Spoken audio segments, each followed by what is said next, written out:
Bonsoir à toutes et à tous, ravi de vous retrouver pour votre émission Bonsoir le Prime, 2 heures ensemble pour parler d'actualité, de débats de société et de culture. Et pour m'accompagner ce soir, bonsoir Jim. Salut Nico, bonsoir à toutes et à tous. On commencera cette émission avec l'une des grosses actus du jour, cette réunion à Londres sur l'Ukraine, reportée à la dernière minute. Oui, réunion reportée, signe des difficultés pour enfin trouver ce chemin vers la paix, mais un chemin que semble avoir trouvé le président américain Donald Trump, qui a donc présenté son grand plan pour la paix, un plan jugé pro-russe par certains observateurs. Je vous explique tout dans quelques instants. Et puisqu'il y en a pour tous les goûts dans Bonsoir le Prime, on reçoit aussi ce soir Damien Sargue, le Roméo, le roi du monde de la comédie musicale des années 2000, Roméo et Juliette, de retour sur scène avec plein d'artistes pour la tournée du spectacle, les comédies musicales qui passent par la Belgique les 7, 8 et 9 mai. Et puis bonsoir Jody. Bonsoir Nicolas. En fin d'émission, on reçoit aussi Chantal Goya. Oui, quel bonheur Nicolas. Elle a bercé plusieurs générations d'enfants et on va encore se régaler puisque Chantal Goya va fêter ses 50 ans d'amour, 50 ans de carrière. Ce sera à Forêt Nationale chez nous, ça passera aussi, ce sera le 11 octobre prochain. Merci Jody, voilà pour le programme de cette émission très éclectique, sans oublier l'arrêt sur image de Boris Vanacker avec notamment la dépouille du pape François exposée dans la basilique Saint-Pierre, le scroll de Camille Linden et puis toute l'actu ciné de la semaine signée Jimmy Foucault. Merci de passer votre soirée avec nous. Bonsoir le Prime, c'est parti.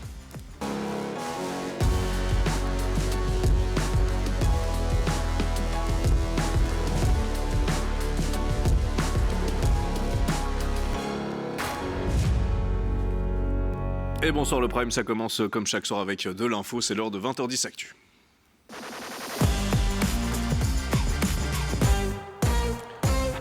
Et Jim, de nouvelles discussions devaient donc se tenir à Londres aujourd'hui. Oui, devait parce que depuis, ça a été reporté, même si des discussions se tiennent malgré tout au niveau des conseillers de premier rang, avec notamment une rencontre entre la délégation ukrainienne et puis l'émissaire des États-Unis, Keith Kellogg.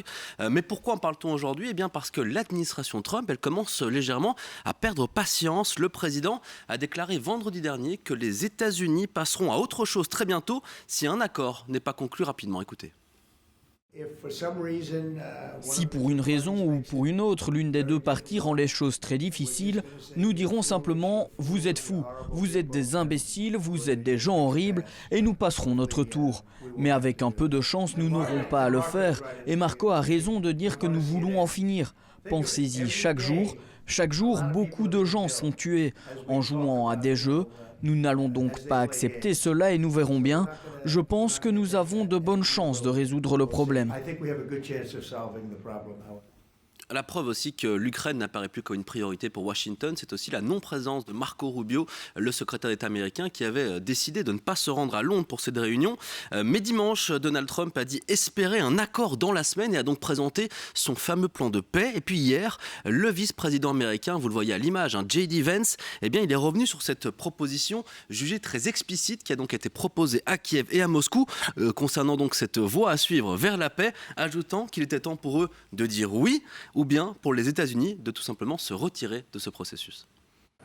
Nous avons fait une proposition très explicite aux Russes et aux Ukrainiens et il est temps pour eux de dire oui ou pour les États-Unis de se retirer de ce processus.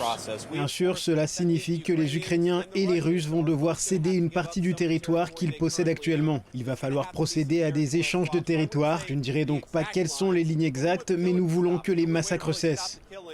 Jim, que sait-on de ce plan ? Pour ceux qui nous suivent quotidiennement, pas de réelle surprise ce soir. Un plan qui devrait conduire au gel du front sur ces lignes actuelles. Mais si on entre dans les détails, vous allez le voir, la grosse nouveauté, c'est que Washington reconnaîtrait le contrôle russe de la Crimée. Mais au-delà de la Crimée, le gel de la ligne de front conduirait à une reconnaissance de facto du territoire couvrant 4 oblasts ukrainiens actuellement partiellement occupés. On parle ici de Donetsk, de Louhansk, de Zaporizhia et de Kherson. L'Ukraine devrait s'engager de son côté à ne pas chercher à rejoindre l'OTAN, mais pourrait adhérer à l'Union européenne et recevoir donc des garanties de sécurité de ses alliés européens. Washington, de son côté, lèverait les sanctions imposées à Moscou depuis 2014, avec aussi une coopération économique accrue entre les Américains et les Russes, en particulier dans les secteurs de l'énergie et de l'industrie. Et puis l'Ukraine recevrait une compensation et une assistance pour la reconstruction, mais pour le moment, pas d'infos sur le montant, ni même sur la source de ce financement. Et enfin, en échange de tout ça, la Russie serait prête à retirer ses troupes de la région de Kharkiv, dont un peu moins de 3% est actuellement occupée, en ajoutant que la centrale nucléaire de Zaporizhia resterait officiellement en territoire ukrainien, mais sous contrôle américain. Jim, on aura le temps d'en parler avec nos invités, mais ce plan a quand même l'air de plutôt avantager les Russes, non ? Oui, on peut le dire. Et puis ce plan serait finalement la conséquence d'une discussion au début de mois entre le président russe et l'envoyé spécial américain Steve Witkoff. Et selon le Financial Times, le président russe lui-même aurait donc proposé aux Américains d'arrêter son invasion et de geler la ligne de front sur ses positions actuelles. Le président russe serait prêt à cette concession si les Américains acceptaient deux de ses revendications majeures, à savoir, on l'a dit, la reconnaissance de la souveraineté russe sur la Crimée et puis cette non-adhésion de l'Ukraine à l'OTAN. 2 points que l'on retrouve donc dans le plan de paix de Donald Trump que je viens tout juste de vous présenter. Mais juste pour être tout à fait complet, du côté russe, on crie aujourd'hui à la fake news. Regardez ce qu'a dit Dmitri Peskov, le porte-parole de la présidence russe. Il a dit ceci: il y a beaucoup de fausses informations publiées en ce moment, y compris dans des publications respectées. C'est pourquoi il ne faut écouter que les sources primaires. Et puis Jim, si ce plan entre en application, cette proposition américaine conduirait à la reconnaissance du contrôle par la Russie de 18,5% du territoire ukrainien. Qu'en pensent justement les Ukrainiens? C'est important de souligner ce chiffre, 18,5% du territoire ukrainien qui passerait donc du côté russe. De vous faire écouter les réactions très concrètes sur les aspects de ce plan de Volodymyr Zelensky. Lui s'est dit prêt à directement discuter avec Moscou pour mettre fin à l'invasion russe. C'est une première depuis cette invasion de 2022, mais seulement après l'entrée en vigueur d'un cessez-le-feu. Écoutez le président ukrainien. Nous sommes prêts pour cette étape. Nous sommes également prêts à confirmer qu'après un cessez-le-feu, nous sommes disposés à nous asseoir à la table de négociation, quelle que soit la forme que cela prendra, afin d'éviter toute impasse du type « l'Ukraine peut faire ceci, l'Ukraine ne peut pas faire cela, veut ceci », quelle que soit la forme que cela prendra, car à ce moment-là, nous estimerons avoir obtenu au moins un résultat. Une avancée, diraient certains, mais sur justement l'aspect beaucoup plus concret de ce plan. Kiev a été très clair et s'oppose tout simplement à ces propositions. Ils ont même envoyé un petit message aux Occidentaux, relayé par le Kiev Independent avec ces mots: ne vous laissez pas avoir par ces manipulations du président russe. Et puis sur la reconnaissance de la Crimée, alors vous vous y attendez, cela n'arrivera pas. Écoutez à nouveau Volodymyr Zelensky. L'Ukraine ne reconnaît pas légalement l'occupation de la Crimée. Il n'y a rien à dire à ce sujet. Cela ne fait pas partie de notre constitution. Il s'agit de notre territoire, le territoire du peuple ukrainien. Nous ne pouvons pas nous contenter de dire « pourquoi pas, cela n'arrivera pas ». Merci Jim pour ce point sur la situation et pour aller plus loin encore. Bonsoir Frédéric Moreau. Bonsoir Nicolas. Merci d'être avec nous. Vous êtes, je le rappelle, chercheur associé à l'IRIS, spécialiste des questions de défense. Et puis nous sommes aussi en communication depuis Lviv en Ukraine avec Sébastien Gobert. Bonsoir, merci d'intervenir dans cette émission. Vous êtes journaliste indépendant, spécialiste de l'Ukraine. Vous avez notamment écrit ce livre, L'Ukraine, la République et les oligarques. Frédéric Moreau, Donald Trump est impatient. La réunion à Paris n'a pas donné grand-chose. Celle de Londres est reportée. Qu'est-ce que ça nous dit tout ça ? Bon, d'abord, une petite réserve méthodologique. Ce sont des fuites. Donc, on n'a rien de concret sur la table, effectivement. On n'a pas de source primaire. Donc, même si Marco Rubio l'aurait confirmé, on va rester prudent. On n'a pas de détails. On a des fuites dans le Financial Times, dans le Washington Post, tout ça par l'intermédiaire d'un site. Bon, est-ce que c'est vraiment ce qu'il y a dans le plan de paix ou pas? Dans le détail, vous savez bien que c'est dans le détail que se cache le diable, qu'il faut examiner ce plan de paix. Sur le fond, que faut-il en penser? Écoutez, à titre personnel, j'y vois un magnifique traquenard diplomatique. C'est véritablement un piège, qui est un peu grossier, mais qui n'a, de mon point de vue, pour autre objectif que de permettre aux États-Unis de se retirer des négociations et de dire c'est pas ma faute, c'est la faute des Ukrainiens, c'est la faute des Européens. Les protestations russes ne font que confirmer, qu'ils ont de pure forme, ne font que confirmer cela, parce que quand même, quand il y a un plan qui, s'il est vraiment ce qu'il est totalement en faveur de la Russie, et bien les Russes trouvent quand même le moyen de contester, ça ne peut être que de la pure forme. Et donc ce plan n'arrivera pas, selon vous? Ce plan n'est pas fait pour arriver. Ce plan est fait pour donner un prétexte à l'administration de Donald Trump de se dégager de ça. Et la prochaine étape, je peux déjà vous les annoncer, c'est la levée des sanctions américaines et c'est la fin de l'aide militaire américaine. Il faut bien comprendre qu'on est dans un moment particulier de l'histoire américaine qu'on pourrait qualifier de moment Gorbatchev. à l'envers. C'est-à-dire que c'est pas juste un changement d'administration, c'est un changement de régime. Ils sont en train de vivre leur changement. Enfin, c'est un séisme géopolitique de la même ampleur que la fin de l'Union soviétique. Bon, qu'est-ce que ça nous dit? Alors, je passe sur les droits de douane et tout le reste. Et ils sont en train de démanteler l'État fédéral américain. Hein. Ils sont en train de démanteler la diplomatie américaine, l'armée américaine, etc. Du point de vue américain et du point de vue, excusez-moi, des affaires étrangères, il faut lire ce que dit Curtis Yarvin. C'est un retour en quelque sorte à la doctrine Monroe. La doctrine Monroe, on connaît bien l'aspect vous, Européens, ne venez pas vous mêler de ce qui se passe sur le continent américain, en particulier dans l'hémisphère nord, confère Canada, Mexique, Panama, Groenland. Mais surtout, nous n'avons rien à faire, à rebours, de ce qui se passe en Europe. Je veux dire, ce qui se passe en Europe, et plus largement dans le reste du monde, n'est pas notre affaire. La diplomatie américaine n'a d'autre objectif que de se débarrasser de tous ces conflits. Même si Donald Trump voulait être celui qui pouvait dire j'ai réglé ce conflit. Oui, mais là, il a une bonne excuse. C'est toujours la théorie du bouc émissaire. Il va dire c'est pas de ma faute, moi j'ai essayé, j'ai fait tout ce que j'ai pu, je suis frustré, mais vous êtes des gens horribles.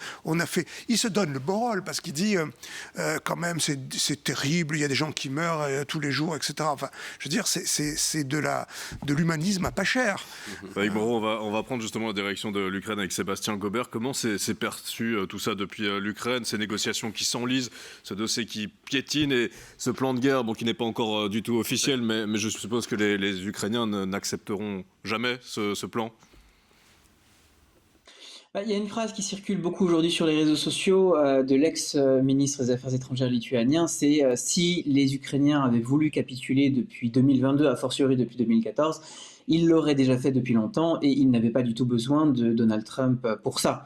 Puisque c'est vraiment comme ça qu'est perçu ce plan de paix, c'est comme un plan de capitulation. Alors peut-être que ce plan est en effet un traquenard diplomatique, peut-être qu'il n'est pas voué à être mis en application, mais en tous les cas, ça s'inscrit dans une logique trumpienne. Les Ukrainiens, depuis la dispute dans le bureau ovale, ont compris l'attitude de Donald Trump vis-à-vis de Volodymyr Zelensky, mais aussi vis-à-vis de l'Ukraine en règle générale. Il y a un affect personnel qui dure déjà depuis le premier mandat de Donald Trump, je reviens pas dessus. Mais clairement, Donald Trump a envie de laisser tomber l'Ukraine et de laisser partir l'Ukraine avec l'eau du bain, si vous me passez l'expression, pour repartir sur une relation constructive avec la Russie afin de parler des grands sujets du monde, que ce soit la Chine, l'Iran, l'énergie, l'intelligence artificielle, l'Arctique et ainsi de suite. Donc c'est pas exactement un retour non plus à la doctrine Monroe, c'est d'abord et avant tout un revirement d'alliance de la part de Donald Trump. Il ne veut plus traiter avec ce qu'on appelait l'Occident, donc ce concept hérité de la Seconde Guerre mondiale et de la guerre froide, mais il veut établir une alliance avec la Russie et c'est l'Ukraine qui va en payer les frais. Ensuite, si on entre dans les détails de ce qui a filtré ces derniers jours, il est clair que les autorités ukrainiennes ne peuvent pas reconnaître la souveraineté russe sur la Crimée. Il est clair qu'elles ne peuvent pas reconnaître la souveraineté russe sur les territoires qui sont occupés dans le reste du pays. Ensuite, il faut voir que la clause, par exemple, de démilitarisation n'est pas inclus dans ce plan de paix dans les détails que l'on connaît de ce plan de paix qui a été proposé par l'administration Trump. Et il y a, comme vous avez mentionné Jim, il y a aussi des clauses de réparation, de compensation, ou en tout cas de ce qui pourrait ressembler à des garanties, voire des garanties de sécurité sur le long terme. Donc tout n'est pas forcément à jeter dans ce plan pour qui serait donc plutôt du côté européen plutôt que du côté américain, mais sur un élément très concret, notamment la reconnaissance de la Crimée. Est-ce que vous ne pensez pas, et c'est très cynique de ma part, mais que d'une certaine manière, les Ukrainiens, s'ils ne s'imposent pas sur le champ de bataille, seront peut-être forcés de le faire à un moment, parce que sinon on est parti pour une guerre qui pourrait durer, j'invente, mais des décennies. Il y a des précédents. Le précédent qui joue beaucoup dans la région, c'est celui des États baltes, qui ont été annexés en 1940 par l'URSS et qui ont recouvré leur indépendance en 1991. Donc ça a duré quand même plusieurs décennies où la plupart des pays du monde, hormis les pays du bloc communiste, n'ont pas reconnu cette annexion, et ce qui a aidé les États baltes ensuite à recouvrer leur indépendance de plein droit en 1991. L'Ukraine n'a pas forcément besoin de mener une guerre pendant des décennies autour de ce sujet de la Crimée, pour ne parler que de la Crimée. L'Ukraine, d'abord et avant tout, doit, et en tout cas c'est comme ça que c'est perçu à Kiev, doit être constante dans son refus de valider l'annexion illégale de 2014. Mais ensuite, pour prolonger ce que je disais tout à l'heure, c'est que Volodymyr Zelensky est quand même dans une situation très très particulière, puisqu'il a extrêmement peur, et les Ukrainiens avec eux, du retrait américain de ce processus de négociation, qui ensuite impliquerait un arrêt de tout ce qui peut rester de l'aide américaine et qui a quand même beaucoup aidé l'Ukraine depuis 2022. Donc l'aide militaire, les livraisons d'aide militaire, ça c'est fini, mais il y a aussi le partage de renseignements extrêmement important et tout ce qui est coordination au travers de l'Atlantique avec les partenaires européens, l'autorisation qui peut être donnée à certains pays européens pour l'utilisation d'armes qui sont livrées à l'Ukraine et ainsi de suite. À Kiev, la grande peur, c'est que ce retrait américain du processus de négociation implique beaucoup de difficultés pour l'Ukraine et potentiellement implique que Washington coopérerait beaucoup plus avec Moscou et donc nuirait aux intérêts ukrainiens et compliquerait encore l'effort de guerre. Frédéric Moreau, juste pour les gens qui nous regardent, pour qu'on comprenne bien aujourd'hui, les deux qui sont en position totale de force aujourd'hui, c'est Donald Trump et Vladimir Poutine, et la position de faiblesse aujourd'hui, c'est Volodymyr Zelensky, parce qu'effectivement, il y a cette menace qui paraît réelle quand Donald Trump dit on pourrait passer à autre chose. Oui, c'est tout à fait réel. Encore une fois, de mon point de vue, c'est juste un prétexte. Qu'est-ce qui se passe ? Il joint dans un même plan le cessez-le-feu et le plan de paix. C'est très grossier comme piège, mais le cessez-le-feu, il peut intervenir demain. Il suffit que la Russie arrête de bombarder l'Ukraine et les Ukrainiens ont déjà dit qu'eux s'arrêteraient tout de suite. Donc voilà. Et là, il n'a pas d'excuse parce que les Ukrainiens ont accepté la totalité sans condition depuis un mois quasiment. Donc il joint ça à un plan de paix et il glisse dans le plan de paix quelque chose qui est inacceptable pour les Ukrainiens, c'est-à-dire la reconnaissance de jurés de la Crimée. Du reste, c'est très surprenant parce qu'il est dit dans ce plan de paix tel qu'on le connaît que c'est les Américains qui reconnaissent de jurer la possession russe de la Crimée. Big deal. Ce qui serait vraiment un game changer, ce serait que les Ukrainiens reconnaissent la possession de juré de l'Ukraine. Ça serait un game changer. Et ça, c'est inacceptable. Mais Frédéric Moreau, juste parce qu'il faut que je me mets à la place de ceux qui nous regardent, et il y a parfois ces mots du président américain et qui dit il faut arrêter la guerre, il faut arrêter les morts. Et vous l'avez rappelé, c'est une sorte de pacifisme, populiste quasiment. Mais d'une certaine manière, il faut aussi être réaliste. Et j'ai posé la question à Sébastien Gobert, qui lui parle évidemment depuis la position qu'il occupe. Mais les Ukrainiens, est-ce qu'il y a un moment, s'ils doivent faire des concessions, est-ce que c'est pas la première concession qui risque de s'imposer, c'est d'oublier la Crimée? C'est très cynique ce que je dis, mais à quel point est-ce que ça peut être une réalité? Mais ça se négocie. On ne rentre pas dans la négociation en disant vous abandonnez de jurer. Pour les 4 oblasts. Pardon, on va peut-être négocier pour les 4 oblasts mais qui, non, eux, sont partiellement occupés. Non, ça, c'est pas possible. On peut envisager du côté ukrainien. D'abord, c'est pas possible constitutionnellement pour l'Ukraine. Donc, il faut bien comprendre que j'étais très surpris par la phrase du président lituanien. C'est exactement ça. Je veux dire, il faut bien comprendre que les Ukrainiens ne capituleront pas.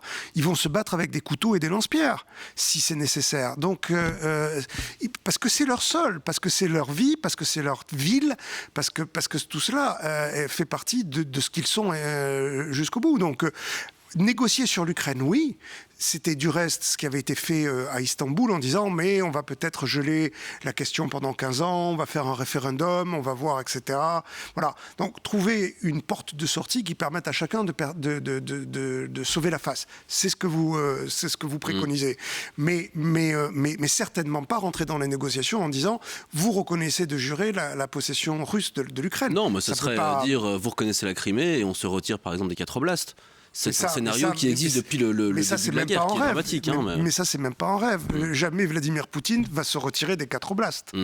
Donc, il fait des concessions qui n'en sont pas. Tout ça est cousu du fil blanc. Il dit, mais moi, je renoncerai à prendre la possession des territoires que je n'ai pas encore. Mais donc, si on comprend bien, tout va se jouer sur le terrain militaire, à nouveau. Mais tout va continuer à se jouer sur le terrain militaire. Il ne faut pas espérer... voilà. Il pourrait y avoir un cessez-le-feu. C'est très facile. C'est très facile que la Russie arrête de bombarder. Quand il est respecté. Pardon ? Quand il est respecté. Mais il n'est pas respecté. Je veux dire, la parole de Poutine n'a aucune valeur, quoi. Hein, mais strictement aucune Sébastien Gobert, vous vouliez réagir ? Oui, juste pour rappeler, donc au niveau des 4 oblasts, il faut se rappeler qu'ils ont été annexés de jure par la Russie. Maintenant, ils font partie du territoire de la Fédération de Russie. Et donc, c'est aussi impossible, même si évidemment rien n'est impossible, que ce soit pour l'Ukraine ou pour la Russie, puisque les constitutions, ça change. Mais en l'état actuel des choses, ça serait impossible pour la Russie d'abandonner ses prétentions sur ces 4 oblasts et juste de retirer ses troupes, étant donné que ces territoires et ces populations sont considérés comme russes. Ça, c'était mon premier point. Le deuxième point, et encore pour rebondir sur la question de Jim, c'est qu'il faut se rappeler qu'on peut potentiellement négocier sur la Crimée, on peut potentiellement négocier sur ces 4 oblasts, on peut négocier sur la démilitarisation et ainsi de suite. Mais l'objectif ultime de cette invasion, et Vladimir Poutine a été très clair entre le 21 et le 24 février 2022, c'est de subjuguer entièrement l'Ukraine en tant qu'entité politique.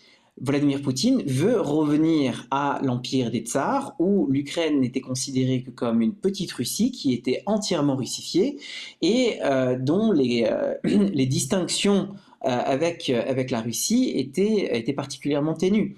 Et ça, cet objectif, il n'a pas été abandonné. Donc l'Ukraine mettons que l'Ukraine abandonne la Crimée, ce sera juste un signal pour Vladimir Poutine, un signe de faiblesse et un signal qu'il peut continuer à avancer, qu'il peut demander encore plus. Et à Kiev, c'est aussi, ça s'inscrit aussi dans un message qui est adressé aux Européens, de dire que oui, ce qui est en train de se passer, ces négociations autour de l'Ukraine, autour de la Crimée, autour de 4 oblasts et ainsi de suite, c'est très important évidemment.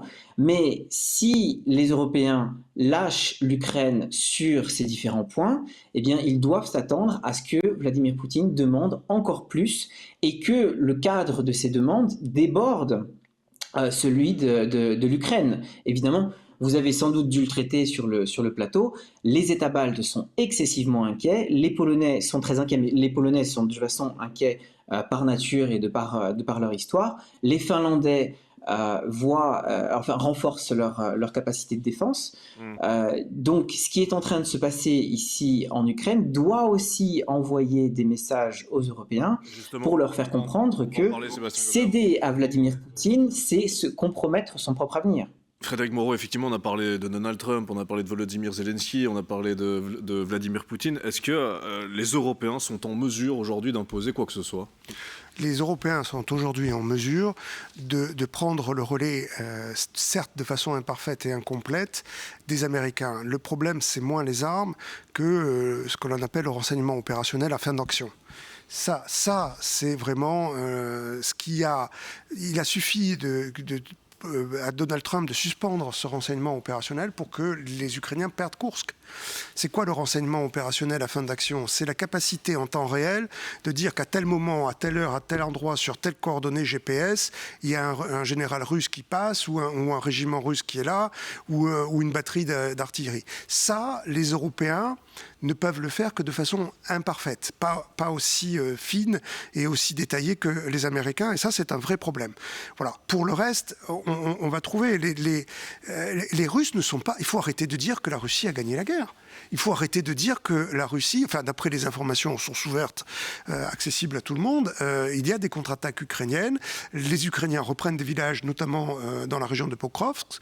Donc rien n'est perdu. Enfin, je veux dire, je ne sais pas si l'Ukraine a perdu la guerre, mais je suis sûr que la Russie ne l'a pas gagnée. Donc le front est stabilisé. On peut, nous les Européens, on peut et on doit. Ouais. On doit absolument, parce que c'est aussi notre sécurité.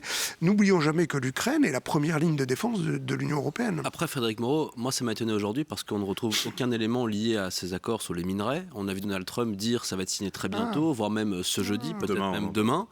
On va en parler. Mais par contre, on y retrouve une possible adhésion de l'Ukraine à l'Union européenne. Et puis vous savez mieux que moi, il y a aussi une clause de défense mutuelle au sein de l'Union européenne. Oui. Est-ce que ça peut changer la donne quand on parle évidemment de ces garanties de sécurité que demandent les Ukrainiens ? Non, sur l'Union européenne, d'après ce qu'on sait, rien n'est dit. Rien n'est dit. En tout cas, c'est pas exclu, alors que l'OTAN, c'est pas exclu. Voilà. Oui, mais enfin, l'OTAN, c'est une fausse...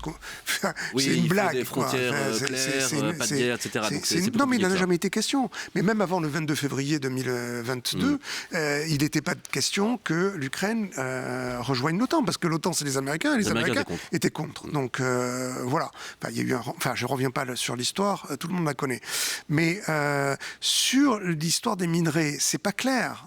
Dans les bribes que l'on a, les fuites que l'on a, c'est pas clair parce que il est dit que, dans les fuites, que les États-Unis apporteraient une aide à l'Ukraine et prendraient possession de la centrale de Zaporijia. Oui.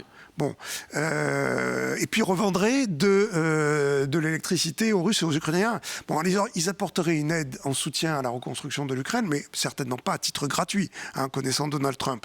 Donc tout ça, tout ça ressemble à rien, quoi. C'est la politique de gribouille, quoi. Enfin, c'est pas fait pour marcher.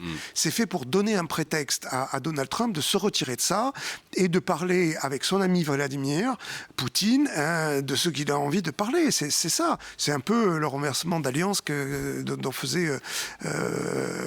qu'évoquait Sébastien. Voilà. Ce renversement à l'est des États-Unis. Merci beaucoup Frédéric Moreau pour cet éclairage. Je rappelle que vous êtes chercheur associé à l'IRIS, spécialiste des questions de défense. Et puis un grand merci aussi à Sébastien Gobert, journaliste indépendant, spécialiste de l'Ukraine, qui était en communication depuis Lviv en Ukraine avec nous. À très bientôt sur LN24. Dans quelques secondes, Boris Vanacker s'arrête sur 3 images qui ont fait l'actualité aujourd'hui, avec notamment les fidèles qui ont défilé devant le cercueil du pape François exposé dans la basilique Saint-Pierre. C'est juste après ceci, restez bien avec nous.